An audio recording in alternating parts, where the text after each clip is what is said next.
오늘 말씀은 마태복음 21장 33절에서 46절입니다. 마태복음 21장 33절에서 46절입니다.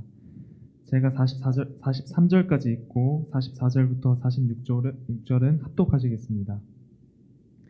다른 한 비유를 들으라. 한 집 주인이 포도원을 만들어 산 울타리로 두르고 거기에 즙 짜는 틀을 만들고 망대를 짓고 농부들에게 새로 주고 타국에 가더니 열매 거둘 때가 가까움에 그 열매를 받으려고 자기 종들을 농부들에게 보내니 농부들이 종들을 잡아 하나는 심히 때리고 하나는 죽이고 하나는 돌로 쳤거늘 다시 다른 종들을 처음보다 많이 보내니 그들에게도 그렇게 하였는지라. 후에 자기 아들을 보내며 이르되 그들이 내 아들은 존대하리라 하였더니 농부들이 그 아들을 보고 서로 말하되 이는 상속자니 자 죽이고 그의 유산을 차지하자 하고 이에 잡아 포도원 밖에 내쫓아 죽였느니라. 그러면 포도원 주인이 올 때에 그 농부들을 어떻게 하겠느냐? 그들이 말하되 그 악한 자들을 진멸하고 포도원은 제때에 열매를 바칠 만한 다른 농부들에게 새로 줄지니라. 예수께서 이르시되 너희가 성경의 건축자들이 버린 돌이 모퉁이의 머릿돌이 되었나니 이것은 주로 말미암아 된 것이요 우리 눈에 기이하도다 함을 읽어본 일이 없느냐. 그러므로 내가 너희에게 이르노니 하나님의 너희는 빼앗기고 그 나라의 열매 맺는 백성이 되리라. 이 돌 위에 떨어지는 자는 깨지겠고 이 돌이 사람 위에 떨어지면 그를 가루로 만들어 흩으리라 하시니. 아멘. 오늘 마태복음 21장 33절로 46절까지 말씀을 통해서 하나님 나라를 받을 자격, 그 나라의 열매 맺는 삶이라고 하는 주제로 함께 은혜를 나누기를 원합니다. 우리는 갈라디아서 4장 4절 말씀을 보면 때가 참해라고 하는 말씀을 보게 됩니다. 때가 참해. 이때는 어떤 때였을까? 에덴 동산에서 아담과 하와가 하나님 말씀에 불순종하고 이제 범죄하여서 에덴 동산에서 내어 쫓김을 당하게 됩니다. 내어 쫓김을 당하고 난 이후에 그들은 세상 가운데서 하나님 없는 자들처럼 살지만 하나님께서는 한 번도 그들을 마음 가운데서 지워버리지 않으셨다는 거예요. 또 그들이 잃어버린 하나님의 형상과 하나님이 주셨던 그 에덴의 아름다움들을 그들의 삶 가운데에서 이제 찾아내게 하시려고 하는 이런 계획들을 하나님이 끊임없이 진행해 가십니다. 그리고 메시아이신 예수 그리스도를 약속하시고 그 긴 세월 동안 하나님께서는 하나님의 나라를 세워가기 위한 이런 열망들을 계속 하나님이 진행해 가시죠. 그러시다가 하나님이 때가 되매 아들 예수 그리스도를 이 땅에 성육신하게 하셨습니다. 예수님께서 이 땅에 성육신하신 것은 우리를 위하여 대속물로 자신을 주기 위해서 오셨지만 더 넓은 의미에서는 하나님의 나라를 회복하기 위해서 오셨다라고 하는 것을 알게 됩니다. 그런데 그 예수님께서 공생애를 시작하시면서 제1성이 무엇이었을까요? 첫 번째 말씀이 회개하라 천국이 가까웠다라고 하시는 말씀을 하십니다. 그리고 예수님이 공생애를 진행하시는 동안 3대 사역을 하세요. 가르치시고 전파하시고 고치시는 이 3대 사역을 통해서 하나님의 나라를 선포하시고 대속의 죽음을 담당하셔서 예수님을 믿는 자들을 천국 백성 삼으시는 일을 계속하십니다. 여러분, 누가 천국 백성일까요? 누가 하나님 나라에 적합한 사람일까를 말씀하시지만 누구로부터 그 권위를 받았느냐는 질문을 예수님이 받으셨습니다. 21장 23절로 22장 14절까지는 권위에 대한 논쟁과 세 가지 비유 이야기가 계속되어져요. 예수님의 권위의 출처에 대한 의문을 제기하는 종교 지도자들에게 요한의 세례가 어디서부터 왔느냐고 반문하세요. 여러분, 왜 그 권위에 관한 내용들을 세 가지 비유와 함께 세 차례 이야기를 나눠서 이 이야기를 계속하실까? 이것은 굉장히 중요한 내용으로 주님이 다루시고 있다라고 하는 것을 알게 돼요. 우리가 여러분 구약 성경을 보면서 이제 하나님이 이스라엘 백성을 애굽에서 건져내시고 광야 40년 길을 가게 하세요. 광야 40년 길을 가는 동안 그 백성들 중에는 정말 은혜롭게 모세의 지도를 받으면서 여러분 그 길을 가고 있는 사람도 있지만 끊임없이 돌출된 행동을 통해서 거역하고 반역하는 일들이 있었다라고 하는 거예요. 그런데 우리는 그 일들 속에서 관심 있게 조금 더 우리가 좀 구체적으로 객관적으로 내용들을 살펴보면 이런 거예요. 그들이 모세에 대한 반역이었을까요? 아니에요. 모세를 세우신 이에 대한 반역이었다는 거예요. 모세를 세우신 이에 대한 반역. 우리가 종종 놓쳐버리는 것이 있어요.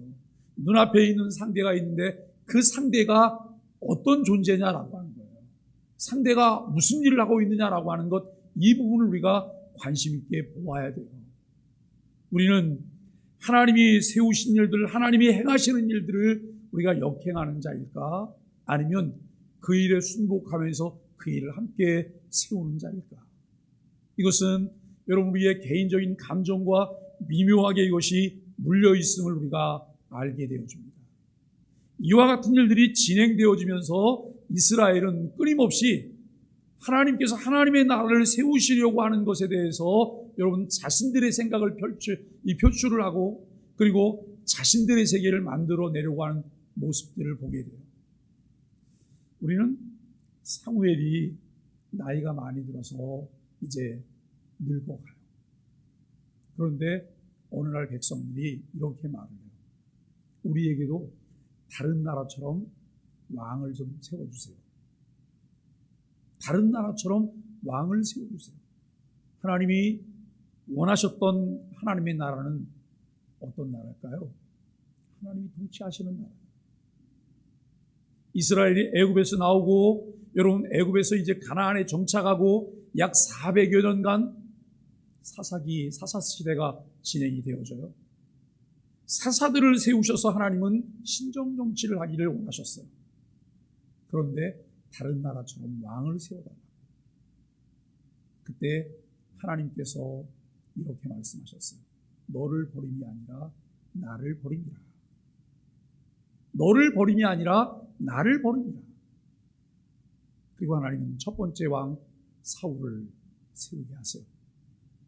사울을 세워서 여러분 성공하는 듯 했지만 결국 사울은 실패했어요. 기스의 아들 그 사울을 하나님께서 피하셨어요.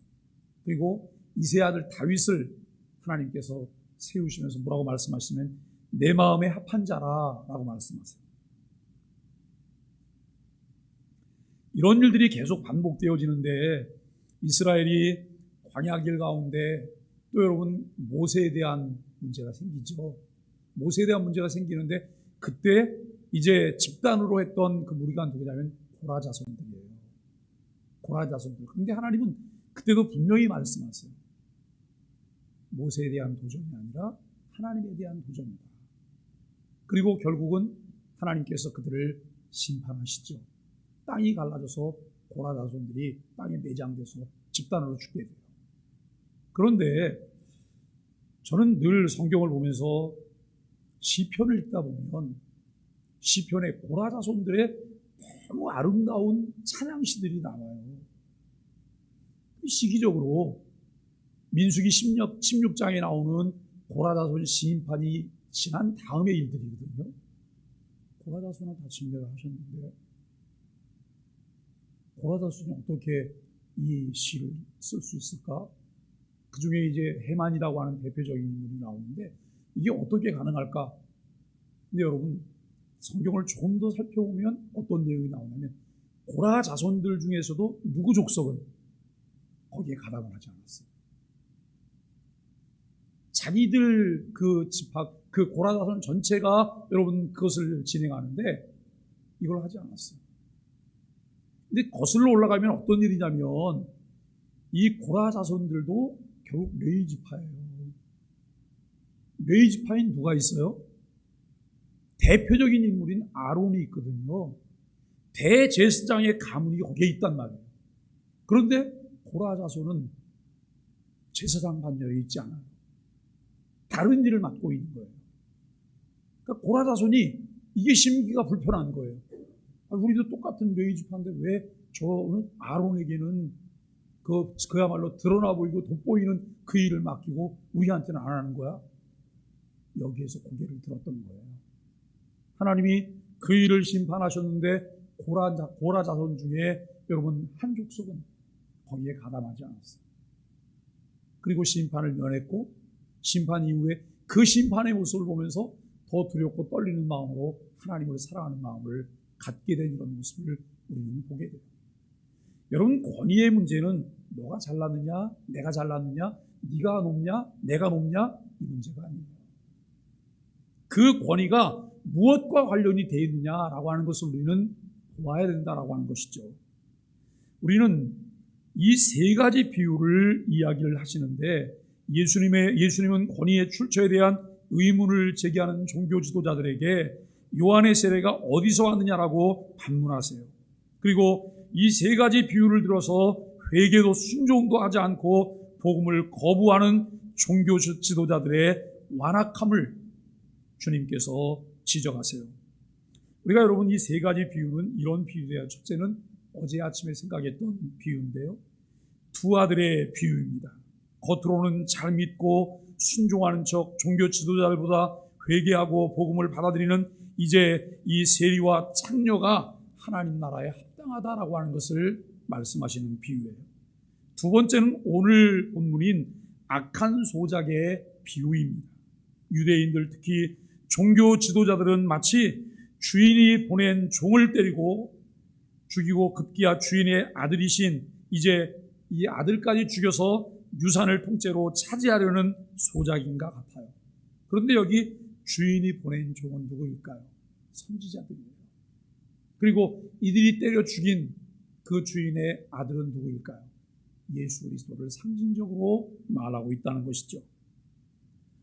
하나님의 뜻에 불순종하는 이스라엘은 선민으로서 누렸던 특권과 지위를 상실하고 그 자리는 버림받은 예수님이 모퉁이의 머릿돌이 되시는 새로운 차원의 이스라엘인 교회가 이어받게 되었다는 것이죠. 세 번째 비유는 이제 다음 월요일 날 우리가 말씀을 묵상하게 될 22장 1절로 14절까지 내용인데요. 혼인잔치 비유입니다. 이 혼인잔치에 초청한 사람들이 오기를 거부하자 왕이 노해서 종들을 보내서 거리에서 만나는 사람들을 잔치에 다 데려오게 하는 내용이에요. 먼저 복음의 초청을 받은 이스라엘이 거부한 결과 나중에 초청을 받은 이방인들이 회심과 구원에 이른다고 하는 내용인데요. 로마서 11장에서도 다루고 있는 내용입니다. 마침내 세계 복음화가 이루어지는 하나님의 비전을 하나님이 보여주세요.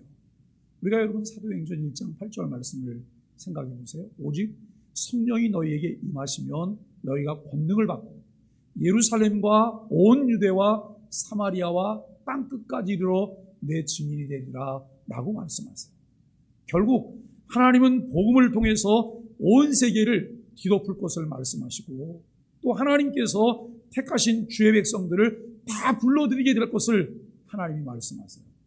근데 여러분, 우리가 눈에 보이는 현상들을 보면 그게 과연 가능할까? 그게 될까? 왜냐하면 인간들의 연약함들을 보면서요. 인간들의 연약함을 보면서 우리가 정말 신앙생활하면서 주님의 은혜를 입어서 하나님의 자녀가 되었고 주님의 부름을 받았다면 거기에 우리의 사심과 개인적인 작은 감정들이 개입되지 않아야지만 하나님의 나라를 위하여서 내가 온전히 하나님의 백성으로 사는 삶을 살게 될 거예요. 그런데 우리는 수시로 내 개인적인 감정들이 작용해요.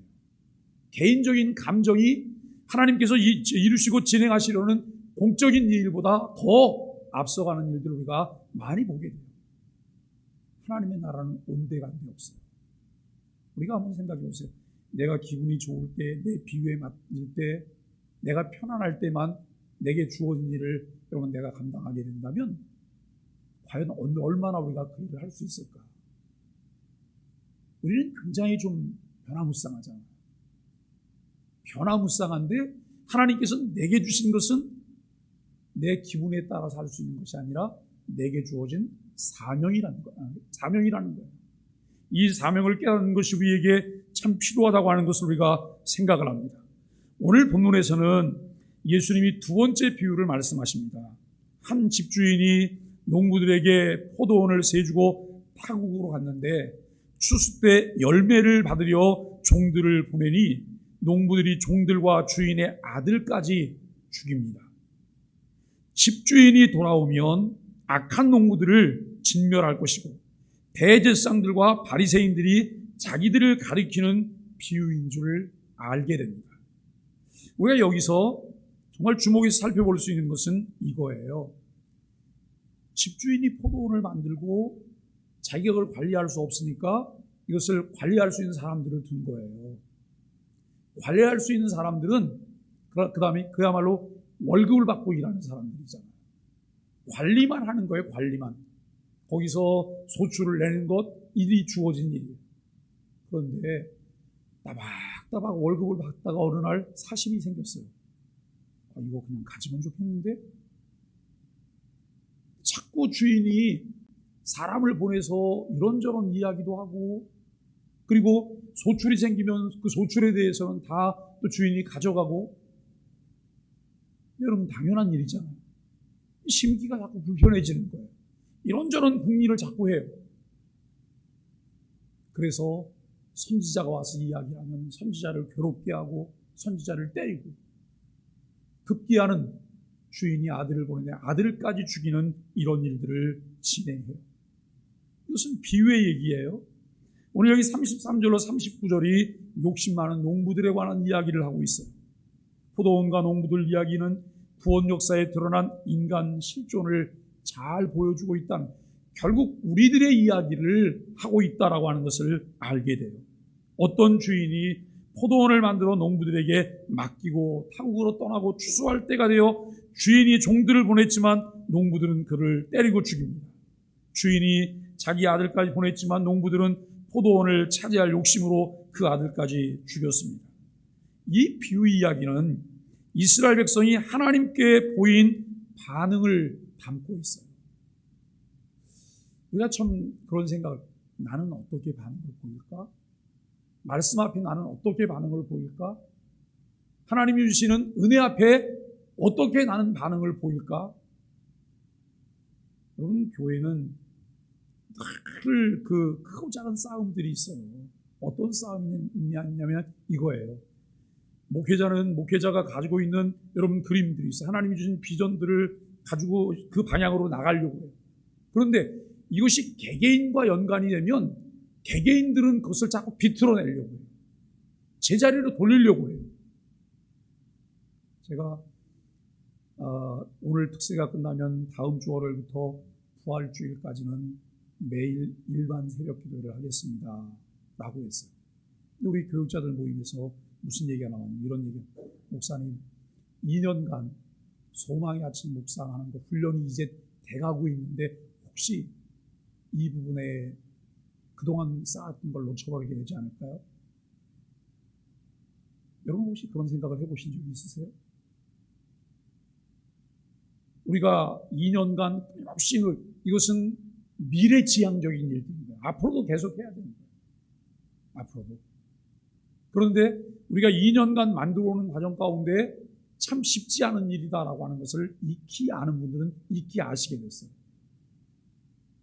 두 가지를 다 잡자. 다음 주부터는 새벽 메시지를 좀 짧게 가자. 그리고 그거 유튜브로 옮겨서 교우들이 본인이 원하는 시간에 그것을 묵상할 수 있게 하자. 두 가지를 다 가자. 여기에는 또 많은 수고들이 필요할 거예요. 또 많은 수고.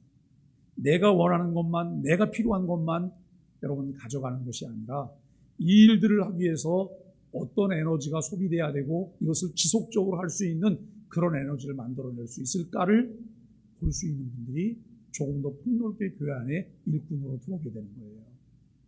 우리는 여러분 이 부분들을 보면서 하나님 말씀을 들을 때 어떤 반응을 보일까? 하나님이 선지자를 보내셔서 그분의 뜻을 전달하셨지만 백성은 순종하지 않았어요. 더 많은 선지자를 보내셨지만 도리어 핍박하고 죽여요. 왜요? 내 입맛에 맞지 않기 때문이에요. 마침내 아들 예수님을 보내셨지만 결국 그도 죽입니다.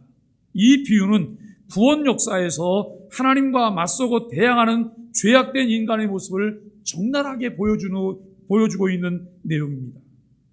소작농들이 주인의 종들과 아들을 죽인 이유는 무엇일까요? 하나님의 궁율과 기대를 저버리고 자기 욕심을 채우려는 모습이 내게는 없는지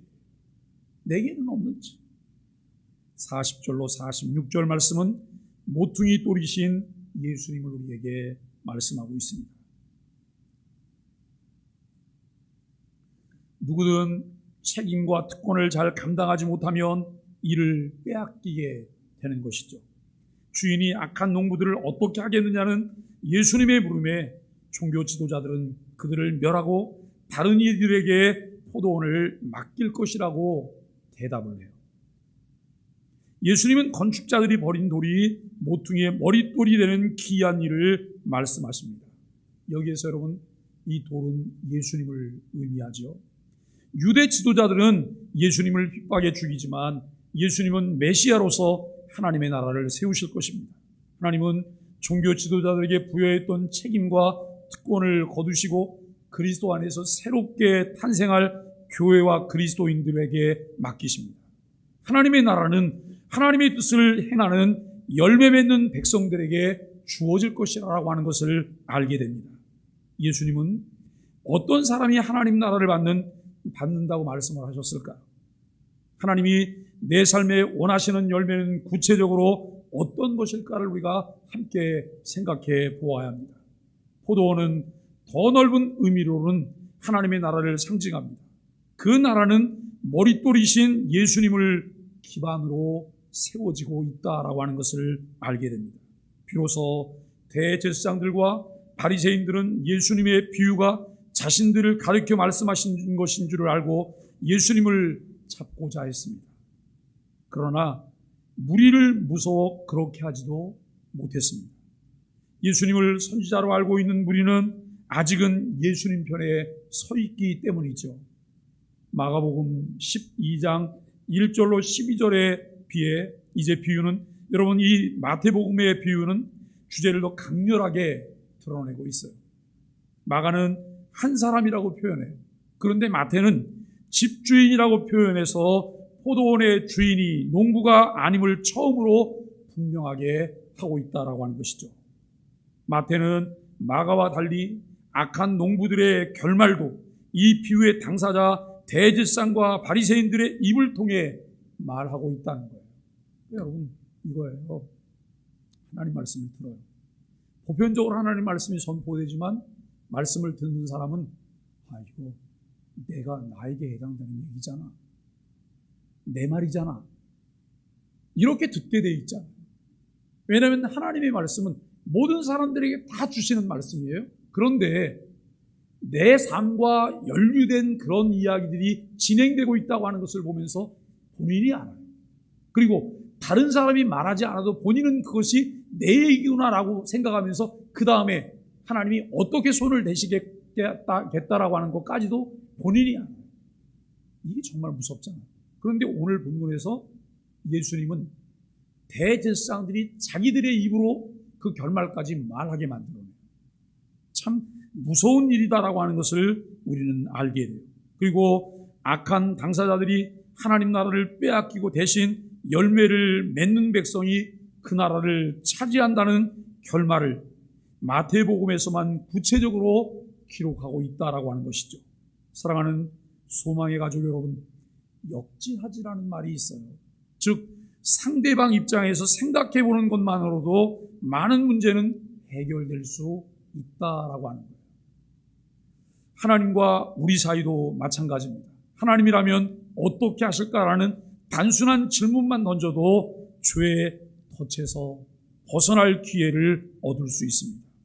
예수님은 질문으로 완악한 종교 지도자들이 하나님 편에서 스스로를 돌아보게 하셨어요. 예수님이 내가 너 죽일 거야, 너는 이렇게 나쁜 놈이야, 여러분 거기에 그치셨을까요? 아니요. 그것을 상기시킬 때는 돌이킬 수 있는 기회를 주시는 거예요. 너를 돌아가야지. 그런데 그들이 그 말씀 앞에도 보이는 반응이 어떤 것일까요? 더 구체적으로 예수님을 잡으려고 해요.